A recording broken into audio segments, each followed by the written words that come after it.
Hello student, आज अपन पढ़ेंगे composite function संयुक्त फलन। ये आपकी 12th का बहुत इम्पोर्टेंट टॉपिक है और अच्छा टॉपिक भी है, इसे समझने की ज़रूरत पड़ेगी। इसके दो टाइप के क्वेश्चन आते हैं, या तो इजी क्वेश्चन आता है या ट्रिकी क्वेश्चन आता है। अगर इजी क्वेश्चन आया तो आप सब भी कर लेंगे, बट ट्रिकी क्वेश्चन में थोड़ा दिमाग लगाना पड़ेगा आपको। अब 90% चांसेस यहाँ से क्या होता है, इजी क्वेश्चन आने का रहता है। 10% वही स्टूडेंट कर सकते हैं जिसको इसकी बहुत अच्छे से नॉलेज है, बहुत डेप्थ में नॉलेज होगी, तभी वो 10% क्वेश्चन अटेंड कर पाएंगे। तो आप लोग ध्यान से इस क्वेश्चन को समझना है। ये थोड़ा ट्रिकी टाइप के टॉपिक है, इजी भी है और ट्रिकी भी है। तो चलिए, इसको समझने के लिए सबसे पहले आपको 11th का एक दो टॉपिक क्लियर होने चाहिए। वो स्टूडेंट को क्लियर नहीं होते, इस वजह से ये क्या होती है, थोड़ी एक्सरसाइज हार्ड लगती है। तो अपन क्या करेंगे, इसके अंदर क्या करेंगे, आपको सबसे पहले मैं बता रहा हूँ सेट जो कि आपने 11th क्लास में पढ़े हुए हैं। सेट का मतलब होता है समुच्चय। अब ये होता क्या है, इसकी बेसिक नॉलेज चाहिए अपन को। पूरा कंप्लीट तो अपन 11th में पढ़ा है, यहाँ बहुत बेसिक में पता होना चाहिए सेट क्या होता है। सेट का मतलब हो गया number of group of numbers. मतलब आपके जहाँ बहुत सारे नंबर होंगे उसे अपन क्या बोलते हैं, सेट बोलते हैं। तो इसकी सिंपल सी डेफिनेशन लिख रहा हूँ मैं, ग्रुप ऑफ नंबर। आप चाहो तो इसे नोट कर सकते हो, वरना कोई नीड नहीं है। समुच्चय का मतलब, सेट का मतलब हो गया ग्रुप ऑफ नंबर्स। जैसे इसको शो करते हैं वो इस तरह से करते हैं, शो कैपिटल से शो करते हैं, और इसको एक ब्रैकेट, आपका मिड ब्रैकेट यूज में आता है, और उसमें इस तरह से एलिमेंट्स लिखे होते हैं। अब इसमें बहुत सारी डेफिनेशन अपने 11th क्लास में पढ़ी थी। सेट्स जो होते हैं वो आपके फाइनाइट मतलब होते हैं, परिमित, अपरिमित, फाइनाइट, इनफाइनाइट सेट्स होते हैं। रिक्त समुच्चय होते हैं जिसमें एक भी एलिमेंट नहीं होगा, मतलब एम्प्टी सेट्स भी होते हैं। वो चीज़ें अपने वहाँ काम आती है। इसके थोड़ी सी नॉलेज आपको पता होनी चाहिए कि क्या सेट का मतलब क्या होता है। तो ग्रुप ऑफ नंबर्स हो गया, उसको इस तरह से शो किया जाता है।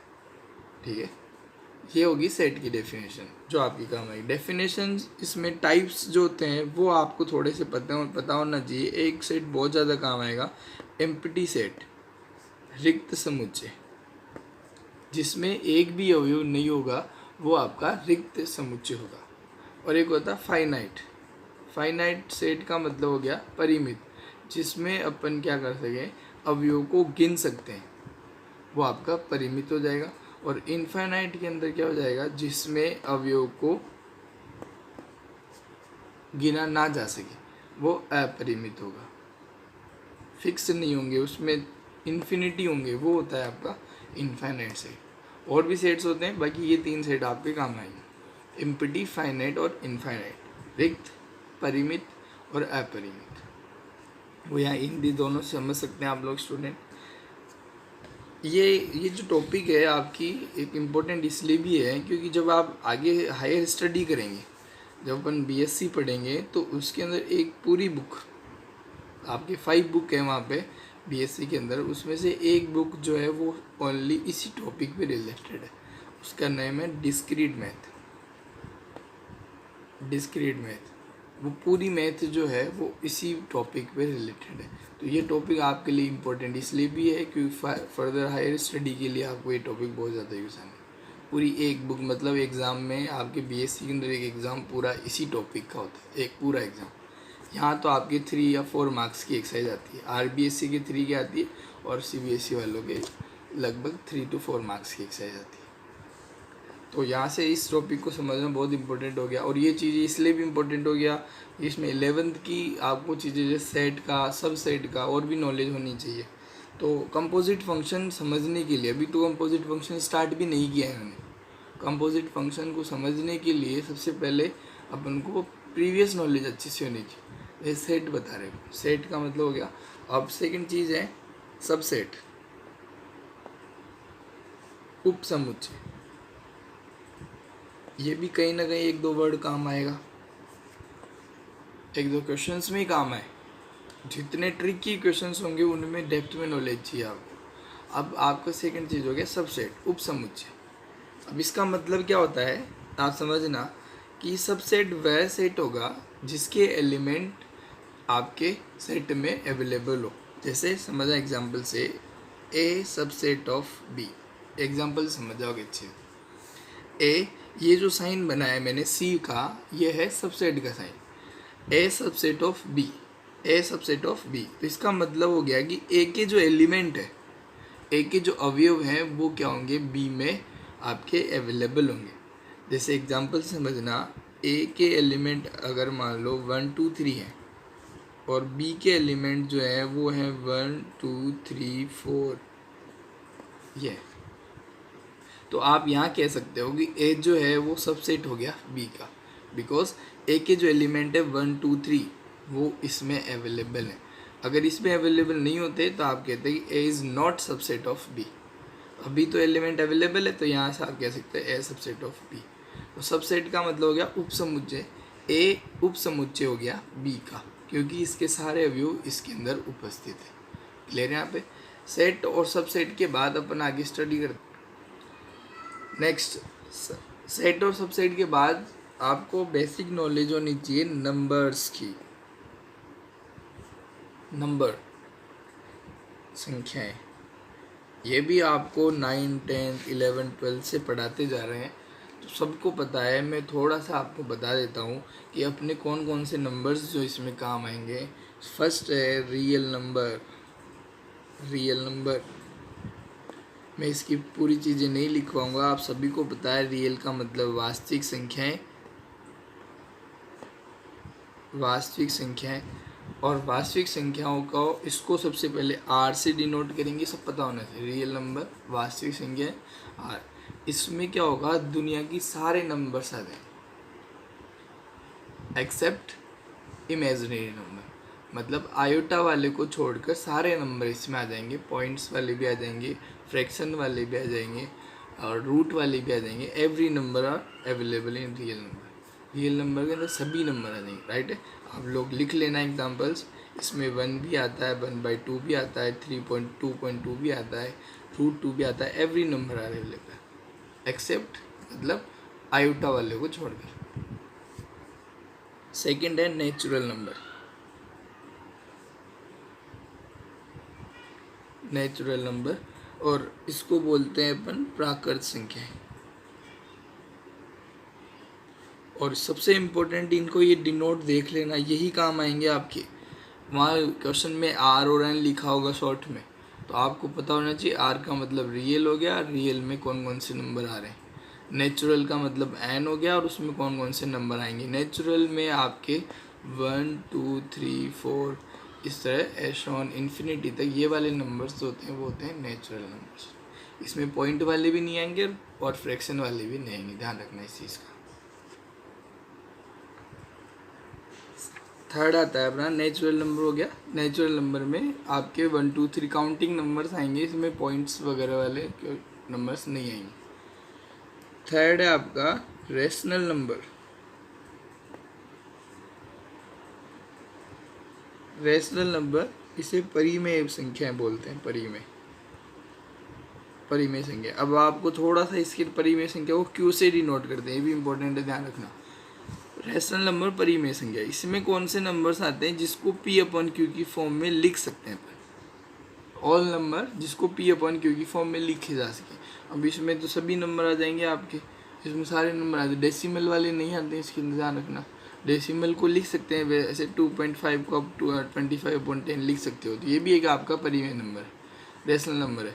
तो जिसको P/Q की फॉर्म में लिख सकते हैं वो सारे नंबर इसके अंदर आ जाएंगे। जैसे 0 को भी नीचे 1 लगा लो, 0.1 लिखा जा सकता है। 1 के आगे 1/1 मतलब P/Q में लिख सकते हैं इसे। तो ये सारे नंबर आ जाएंगे, बट ये नहीं आता है, ध्यान रखना। 1/0 ये रेशनल नंबर नहीं है, और क्योंकि आपको एक डेफिनेशन पढ़ी होगी आपने छोटी क्लास में, Q not equal to 0, Q कभी 0 नहीं होना चाहिए। तो रेशनल नंबर्स की नॉलेज थोड़ी अच्छे से होना चाहिए। रेशनल नंबर में सभी नंबर आ जाएंगे आपके। 0 भी आ जाता है, 0 के लिए एक डाउट रहता है स्टूडेंट्स को, 0 भी रेशनल नंबर है, 1/0 नहीं, ध्यान रखना। फोर्थ है आपका, कौन सा रह गया इसमें, होल नंबर। होल नंबर इसे बोलते हैं पूर्ण संख्याएं। ये कम काम आती है, ये आपके आगे 0 से स्टार्ट, W से डिनोट करते हैं इसे। ये 0 से स्टार्ट होती है नेचुरल में, और इसमें छोटा सा डिफरेंस है, वो 1 से स्टार्ट होती है और ये 0 से स्टार्ट होती है। इनको सबको नोट करना पड़ेगा और सब पढ़ना पड़ेगा, तब आपको ये चीज़ें याद रहेगी। फिफ्थ है आपके लास्ट इसके अंदर इम्पोर्टेंट, वो है होल नंबर के बाद हो गया रियल, हो गए नेचुरल, रेशनल, होल और एक इंटीजर नंबर। इंटीजर नंबर पूर्णांक, ये भी इम्पोर्टेंट है। इसे जेड से डिनोट करते हैं, जेड से, कैपिटल जेड। और इसमें क्या आएंगे आपके नेगेटिव इन्फिनिटी से लेकर सारे नंबर्स नेगेटिव से स्टार्ट होते हैं, -4, -3, -2, -1, 0, 1, 2, 3, 4 और इन्फिनिटी। ये बहुत ज़्यादा काम आता है आपके -इन्फिनिटी से लेकर सारे +इन्फिनिटी तक। मतलब -इन्फिनिटी काम में नहीं आता, क्योंकि ये क्या होता है, अनडिटरमाइंड है। इससे आगे वाले जो डिटरमाइंड है अपने -इन्फिनिटी से लेकर +इन्फिनिटी। और इसमें ध्यान रखना काउंटिंग वाले ही आते हैं, पॉइंट नहीं आते हैं इसमें। 4, 3, 1, 2, 3, 4 वही नंबर्स आते हैं, पॉइंट वाले नहीं आएंगे, रूट वाले नहीं आएंगे, इसमें काउंटिंग नंबर आते हैं। तो सबसे ज़्यादा काम आने वाला रियल, नेचुरल और आपका ये इंटीजर नंबर, पूर्णांक संख्याएं। तो यहाँ तक आप लोग सभी स्टूडेंट इस चीज़ को अच्छे से नोट कर लें, ये आपके बेसिक है, जिसके बिना आपको ये एक्सरसाइज समझ में नहीं आएगी। ये नॉलेज अच्छे से है तो आपको समझने में प्रॉब्लम भी नहीं होगी, बहुत अच्छे से पढ़ा बता देंगे आपको। तो ये क्या क्या पढ़ा आपने, set, numbers, group of numbers हो गया आपका, सबसेट। सबसेट वो होता है जिसके एलिमेंट की सेट में अवेलेबल हो, जैसे एग्जांपल आपको बताया गया। नंबर्स, ये नंबर्स आपके यूज़ होंगे, इसमें इनके जो शॉर्टकट हैं ये रियल, नेचुरल का n, रेशनल का q, होल का w और इंटीजर का z, ये आपके काम आएंगे इसके अंदर। और ये भी पता होना ज़रूरी है, क्योंकि मैं जो 10% ट्रिकी क्वेश्चंस की बात कर रहा हूँ उसके अंदर ये चीज़ें आपको पता होना चाहिए। ये वही स्टूडेंट कर सकते हैं जिसको पूरी डेप्थ में नॉलेज है कौन सा नंबर कहाँ रहा है। ठीक है स्टूडेंट, तो आपको 90% को अटेम्प्ट नहीं करना है, 100% अगर आपको मार्क्स लाने हैं तो आपको ये डेप्थ में पता होना चाहिए। तो इसके बाद अपन स्टार्ट करते हैं अपना टॉपिक कंपोजिट फंक्शन। अब कंपोजिट फंक्शन को समझने से पहले फंक्शन पता होना चाहिए, ये भी 11th का टॉपिक है। फंक्शन की भी आपको थोड़ी सी बेसिक नॉलेज होनी चाहिए, ज़रूरी नहीं कंप्लीट नॉलेज। यहाँ पे बेसिक नॉलेज आपको पता होनी चाहिए फंक्शन क्या होता है। तो मैं आपको ये भी चीज़ें बताऊँगा, तो फंक्शन क्या है, बेसिक क्या है फंक्शन का। चलिए इसको नोट कर लीजिए सारे स्टूडेंट, इसको पॉज करके सारे स्टूडेंट नोट कर सकते हैं। ये चीज़ आपके फेयर के अंदर अच्छे से नोट होनी चाहिए हमेशा, मैथ का बेसिक है ये। ओके स्टूडेंट, फंक्शन, इस फंक्शन को समझने के लिए आपको मैं 3 वर्ड यूज़ कर रहा हूँ, उनका आपको बेसिक पता होना चाहिए क्या होते हैं जी। तो वो 3 वर्ड हैं आपके, प्रांत, परिसर, और इसी में ले लेता हूँ वो तीसरा वर्ड भी, सह प्रांत। इंग्लिश मीडियम वाले स्टूडेंट डोमेन, और इसको बोलते हैं आपका परिसर जो होता है वो रेंज होता है, ये आप लोग जानते होंगे। और सह प्रांत जो होता है वो कोडोमेन होता है, कोडोमेन। ये दोनों जो है लगभग इक्वल होते हैं, थोड़ा सा डिफरेंस होता है इसमें, वो चीज़ आपको क्लियर कर बताएंगे क्या होता है। अब डोमेन और कोडोमेन, प्रांत, सह प्रांत और ये जो क्या है परिसर, ये तीनों वर्ड को समझना क्या होते हैं, उसी से आपकी फंक्शन की डेफिनेशन क्लियर होगी। जब तक मैं ये नहीं बताऊंगा तो फंक्शन आपको पता नहीं, समझ नहीं आएगा क्या होता है। तो फंक्शन की जो डेफिनेशन होती है वो पहले मैं बता देता हूँ, फिर आपको ये बताएंगे प्रांत, परिसर क्या होते हैं। आपने वैसे पढ़ा होगा, फंक्शन जो होता है वो इस तरह से, एग्जांपल बता रहा हूँ आपको, एक फंक्शन इस तरह से होता है, x+2, x+3, x², x+4 वगैरह। तो इसे बोलते हैं f is a function of x, इसको इस तरह से पढ़ते हैं, f is a function of x, और वो फंक्शन क्या है आपका x+2, राइट। यहाँ तक स्टूडेंट, अब आपका क्या होगा इसके अंदर एग्ज़ाम में, आपको इस तरह से गिवन होगा f such that a to b। देखो ये चीज़ें आपको दिखेगी, इन चीज़ों को बेसिक समझ लो अच्छे से पहले। FA to B। इस A to B का मतलब होता है कि आपका A to B का मतलब होगा ये जो होते हैं, इसे फंक्शन का, फलन का प्रांत बोलते हैं, मतलब डोमेन बोलते हैं। डोमेन, अभी डोमेन क्या होता है और क्या काम आता है वो बताएंगे अभी। और ये होता है आपका, इसे अपन सह प्रांत बोलते हैं। ये परिसर भी हो जाता है, और कब हो जाता है वो बता देंगे आपको आगे धीरे धीरे। तो ये प्रांत है, ये सह प्रांत है।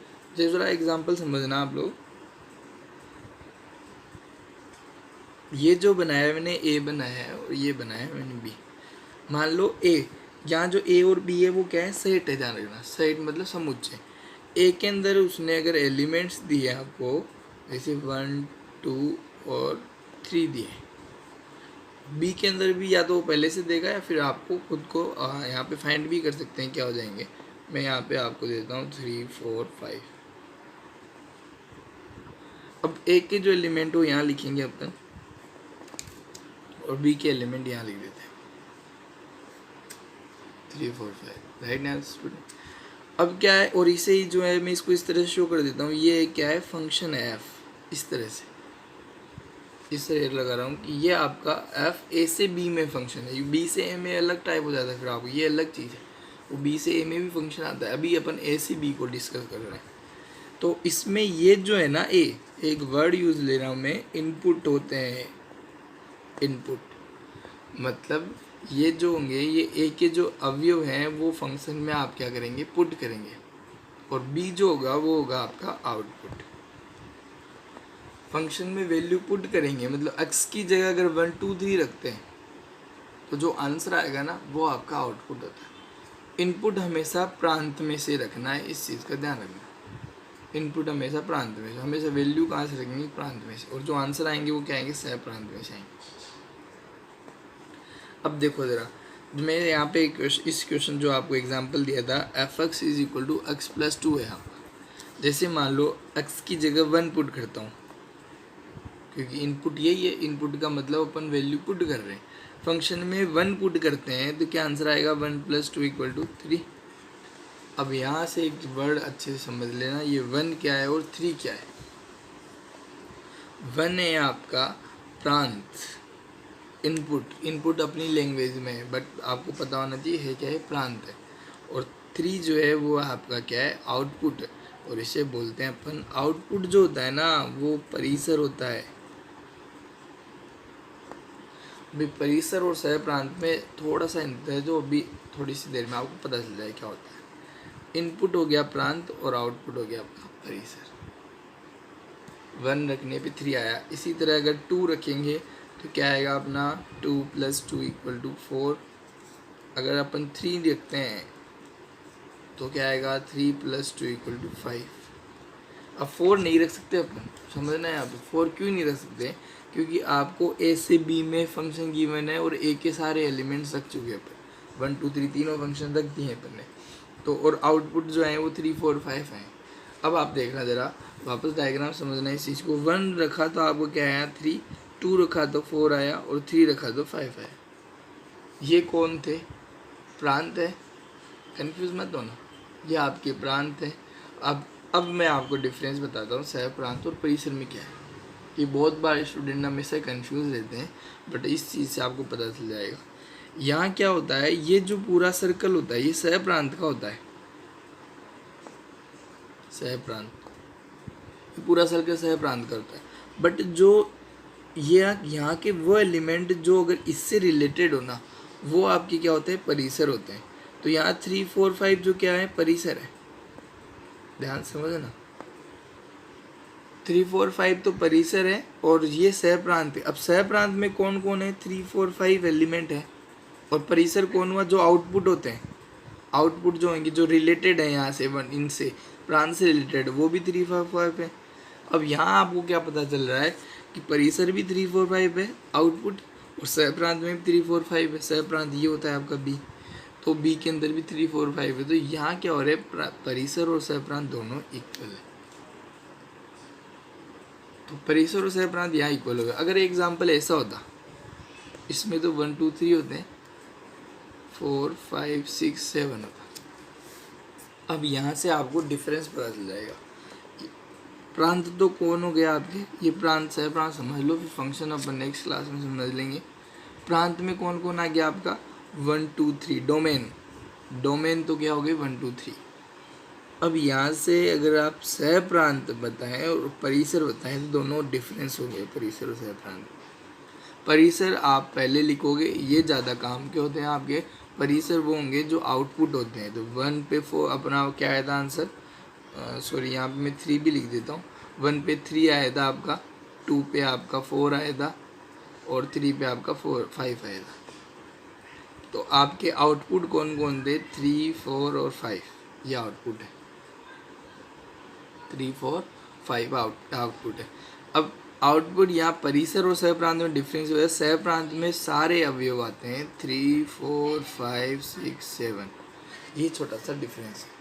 परिसर में ओनली आउटपुट आते हैं और सह प्रांत में सारे अवयव आते हैं और प्रांत में आपके इनपुट आते हैं। तो तीनों चीज़ें यहाँ से आप लोग अच्छे समझ सकते हो कि प्रांत में कौन आ रहा है, सह प्रांत में कौन है, परिसर में कौन है। ओके स्टूडेंट, आज आपको फंक्शन का बेसिक बताया है। फंक्शन नेक्स्ट क्लास से स्टार्ट होगा और संयुक्त फंक्शन, कंपोजिट फंक्शन भी आपका नेक्स्ट क्लास में होगा। यहाँ तक आप अच्छे से पढ़ लें, नेक्स्ट क्लास में आओ तो ये सारी चीज़ें पता होनी चाहिए ताकि आपको मैं नेक्स्ट में पढ़ा सकूँ। वहाँ मैं इन वर्ड्स यूज़ करूँगा तो आपको ऐसा नहीं होना, पता नहीं होना चाहिए ये प्रांत क्या होता है, परिसर क्या होता है। तो इस चीज़ को पूरा नोट कर लें सारे स्टूडेंट, ये प्रांत कौन है, परिसर क्या है, वहाँ ये वर्ड यूज़ में लूँगा। अब इससे पहले जो स्टूडेंट मेरे लास्ट वीडियोस देखे हैं तो मैंने आपको पहले मैट्रिक्स एक्सरसाइज पढ़ाई है। तो मैट्रिक्स एक्सरसाइज कंप्लीट कर लें। जिसके पास बुक अवेलेबल नहीं है वो नेट से डाउनलोड कर लें या फिर टेलीग्राम पे मेरे को मैसेज कर दें, वहाँ पे आपको मैं बुक सेंड कर दूँगा। तो मैट्रिक्स एक्सरसाइज कंप्लीट हो चुकी है। इसका टेस्ट जल्दी से आपके यूट्यूब पे या फिर अपनी ऐप है F2 अकेडमी ऐप पे आपको इसका पेपर मिल जाएगा। F2 अकेडमी ऐप पर इसका पेपर मिल जाएगा 3rd एक्सरसाइज का। वहाँ इसका ऑनलाइन एग्ज़ाम लगता है। तो सारे स्टूडेंट जो मैट्रिक्स कंप्लीट कर चुके हैं वो इसका एग्ज़ाम दे लें वहाँ से। तो पहले इसके लिए आपको मैट्रिक्स को बुक को डाउनलोड करना पड़ेगा। वहाँ से बुक नहीं मिलती तो टेलीग्राम से मेरे से मैसेज कर दें, मैं आपको सेंड कर दूँगा। तो वहाँ की कोई प्रॉब्लम्स होगी तो आप मेरे को कमेंट लिखेंगे, कमेंट करेंगे और वहीं आपको उसका सोल्व कर दिया जाएगा। तो थैंक यू स्टूडेंट, आप इसको नेक्स्ट क्लास तक कंप्लीट प्रिपेयर रखें।